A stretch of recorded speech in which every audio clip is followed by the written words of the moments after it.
I want you to imagine for a moment that you were attending a networking event, maybe a chamber event, maybe a social after hours.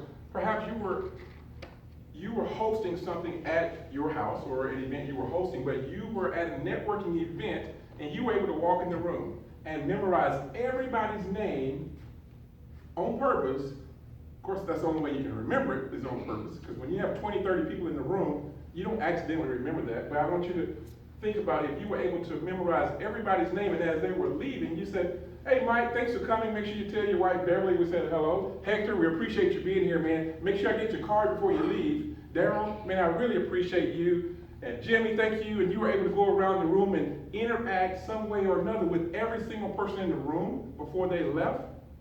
How would that impact your business? I think one thing is for sure, it will not hurt your business. So today we're going to talk about how to remember names. I'll start off and go through why it's important, how you can apply it to your job, and then we'll go through a step-by-step, 1, 2, 3, how to actually remember names. But I want to give you 3 reasons why it's important to remember names. The first reason is it leaves a great lasting impression.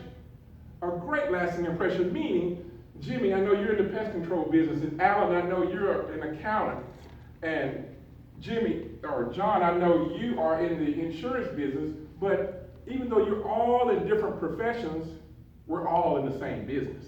We're in the people business. We're all in the people business, and you may not be a salesperson from a traditional standpoint, but you're in sales because you're selling your ideas. You're selling who you are to your managers or to who you work with. So we're all in the sales business, and you are the product.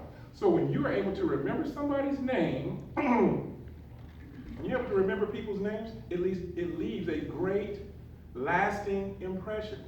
Secondly, when you use somebody's name, it commands their attention. It's almost like an automatic connection with that person. So when I say the name, what I'm saying is, I see you, Hector. I see you, Monica. You're saying, I see you, or I recognize you. Not only that, you're saying, you're valuable to me, Beverly. And guess what we all want to feel at the end of the day? We all want to know that we're valuable. We all want to know that we're recognized and that we're seen and appreciated. Thirdly, we're all our own favorite subjects. At least I know I am. I'm my favorite subject. And I like to talk about me more than I talk about anything else. For example, 5 years ago, I was hosting at my office, I was hosting about 10 clients. So we ordered barbecue. I went downtown Norman to Darrell Riggs or Ray's Barbecue. And when I went to place the order, Mr. Ray himself took my order. And he said, "Hey, would you like for me to deliver the barbecue to your office?" I said, "Absolutely." We had barbecue on Friday. It was great, a great experience. And about 3 weeks later, I went back to the restaurant. As I walked in the restaurant, I'm standing in line, and the restaurant was filled with people.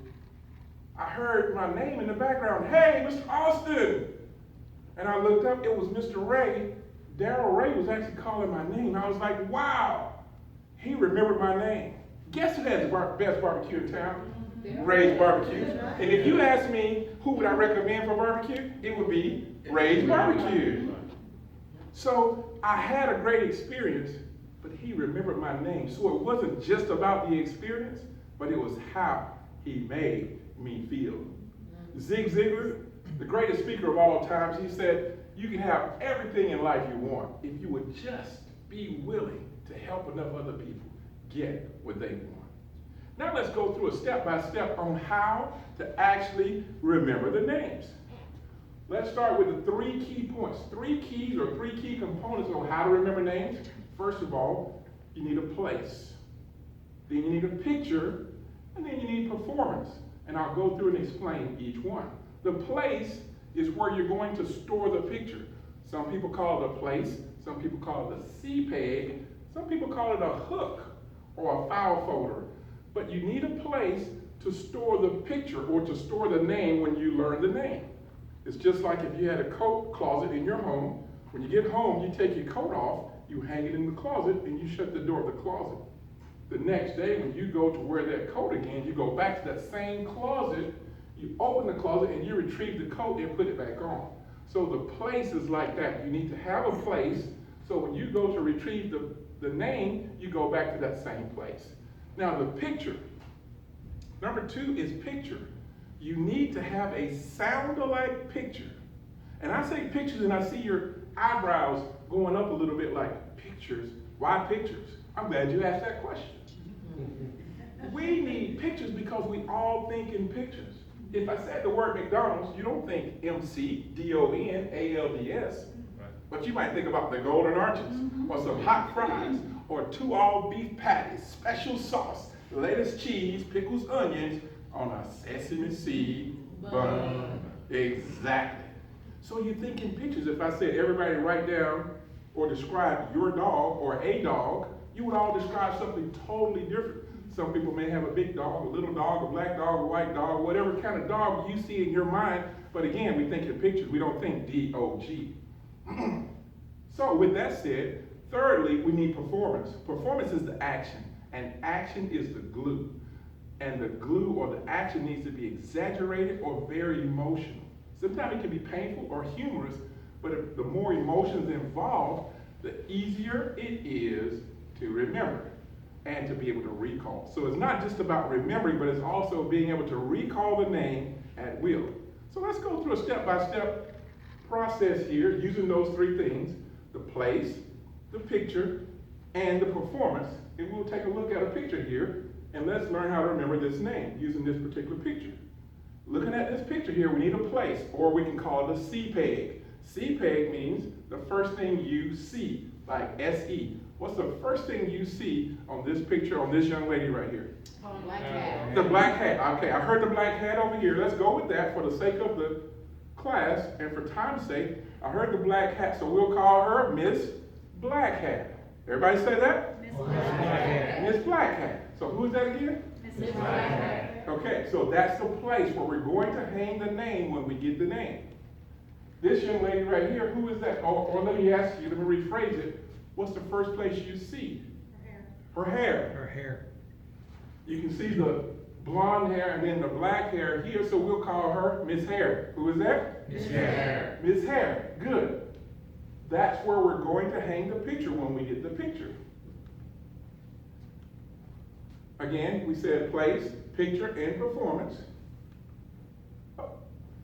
Okay, this young lady right here, the pigtails is, or I'm sorry, the black hat is what we use. Let me retract myself. The black hat is what we use for the place. Her name is Tate.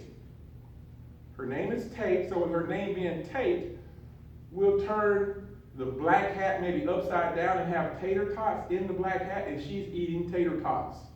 Does that make sense? So who is that? What's